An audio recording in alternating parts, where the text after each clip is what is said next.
Bismillahirrahmanirrahim. Assalamu alaikum students. Today you will understand the topics atomic number, mass number and relative atomic mass.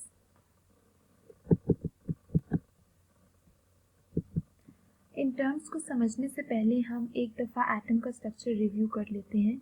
ये हमारे पास structure है neon का, ठीक है। जैसे कि हमें पता है कि एटॉमिक मास पीरियोडिक टेबल में नियॉन का 20 है और एटॉमिक नंबर जो है वो नियॉन का 10 है।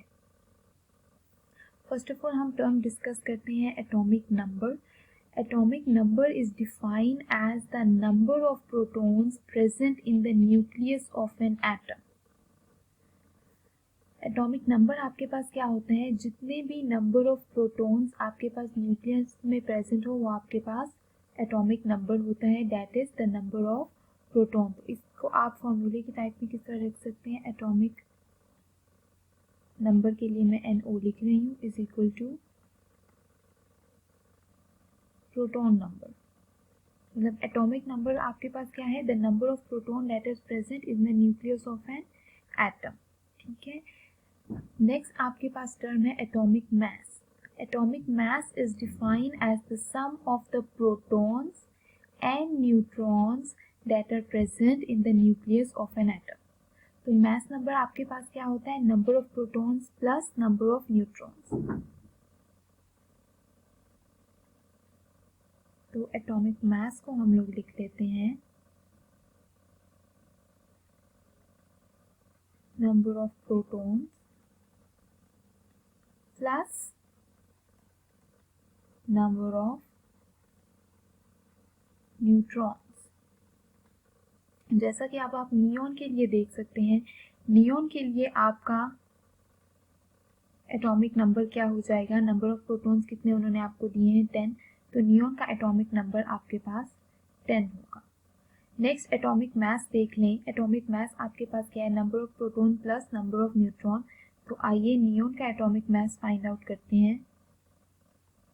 नंबर ऑफ प्रोटॉन्स में मैं 10 सब्स्टिट्यूट कर दूंगी प्लस नंबर ऑफ न्यूट्रॉन्स में भी मैं 10 सब्स्टिट्यूट कर दूंगी, तो एटॉमिक मास आपके पास कितना आ जाएगा, 20। यहाँ पर ये बात आपको ध्यान में रखनी है कि एटॉमिक के mass number is also known as atomic mass, atomic weight and average atomic weight, ठीक है। ये जो 3 टर्म्स हैं ये आपके पास एक ही टर्म को डिस्क्राइब करती हैं जो कि है mass number. So you can say that mass number is also known as atomic weight, average atomic weight and atomic mass। अब यहाँ पर हम देखते हैं कि हमने नंबर ऑफ प्रोटॉन्स भी फाइंड आउट कर लिए हैं, ठीक है। नंबर ऑफ न्यूट्रॉन भी हम एटम को देख के फाइंड आउट कर सकते हैं। नंबर ऑफ इलेक्ट्रॉन्स हम कैसे फाइंड आउट कर सकते हैं, तो याद रखिएगा that in a neutral atom, neutral atom आपके पास वो होता है जिसपे चार्ज आपके पास 0 होता है, जिसने ना ही कोई इलेक्ट्रॉन गेन किया होता है ना ही कोई इलेक्ट्रॉन डोनेट किया होता है, ठीक है। तो एक न्यूट्रल एटम में आपके पास proton number is equal to electron number, neutral atom में।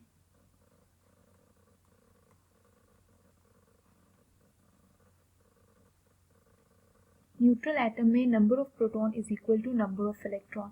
नियॉन आपके पास एक न्यूट्रल एलिमेंट है।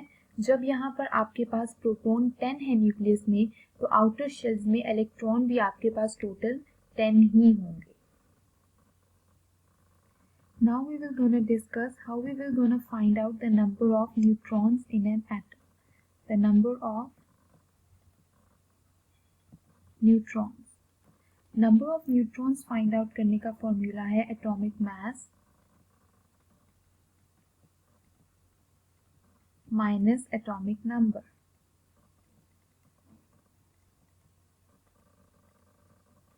अगर इस फॉर्मूले को ज़्यादा बेहतर तरीके से आप समझना चाहते हैं तो देखिए लास्ट स्लाइड में हमने एटॉमिक मास का क्या फॉर्मूला पढ़ा था, number of protons plus number of neutron. Number of proton और नंबर ऑफ न्यूट्रॉन को ऐड करें तो आपके पास एटॉमिक मास आ जाता है। So number of proton plus number of neutron minus atomic number आपके पास किसके इक्वल है? The number of protons. तो आप यहाँ पर देखें, आप मैथ्स में ये पढ़ चुके होंगे कि पॉजिटिव नेगेटिव आपस में कैंसिल आउट हो सकता है अगर वो आपस में इक्वल हो। तो number of protons will gonna cancel out with the number of neutrons, so what we are left with? Number of neutrons, जैसा कि हमने यहाँ पर लिखा है। तो अब इस फॉर्मूले से हम number of neutrons find out कर सकते हैं। अब यहाँ पर देखिए, ये आपके पास हाइड्रोजन एटम है। अब हमने इसका एटॉमिक मास कैलकुलेट करना है। तो देखिए कि इसके पास क्या क्या है। इसके पास एटॉमिक मास का फॉर्मूला होता है number of proton plus number of neutron. Hydrogen में न्यूट्रॉन 0 होते हैं। नंबर ऑफ प्रोटॉन आपके पास 1 है प्लस नंबर ऑफ न्यूट्रॉन वो आपके पास 0 है, तो एटॉमिक मास आपके पास आ जाएगा 1। नेक्स्ट हम देखते हैं इसका atomic number. Atomic number is equal to the number of proton that are present inside the nucleus of an atom. तो number of proton है आपके पास 1। अब हमने इसमें से find out करना है number of neutron।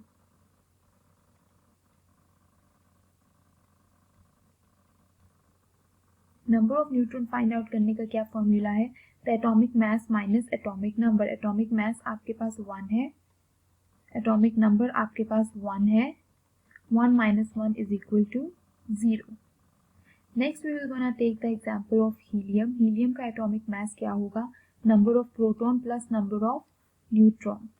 So 2 plus 2 is equal to 4। Atomic mass है हमारे पास helium का 4। Next हम atomic number। Atomic number is equal to the number of proton। तो आप यहाँ पर से देख सकते हैं कि number of proton आपके पास कितने हैं? 2।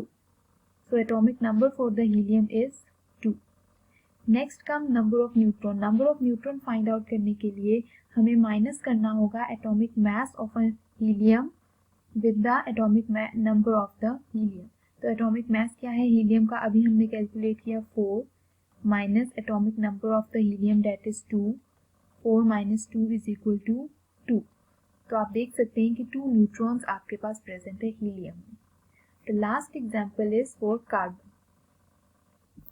कार्बन का एटॉमिक मास आप कैसे फाइंड आउट कर सकते हैं? As usual number of proton plus number of neutron that is 6 plus 6 is equal to 12। और एटॉमिक नंबर आपके पास क्या होगा कार्बन का? As the number of proton that is 6। और number of neutron find out करने के लिए आप क्या करेंगे? 12 number atomic mass minus atomic number is equal to number of neutron that is 6। तो आप कार्बन के एटम में देख सकते हैं कि आपके पास नंबर ऑफ न्यूट्रॉन 6 ही है। That's all for today's class. Do let me know if you have any queries in the comment box. Thank you.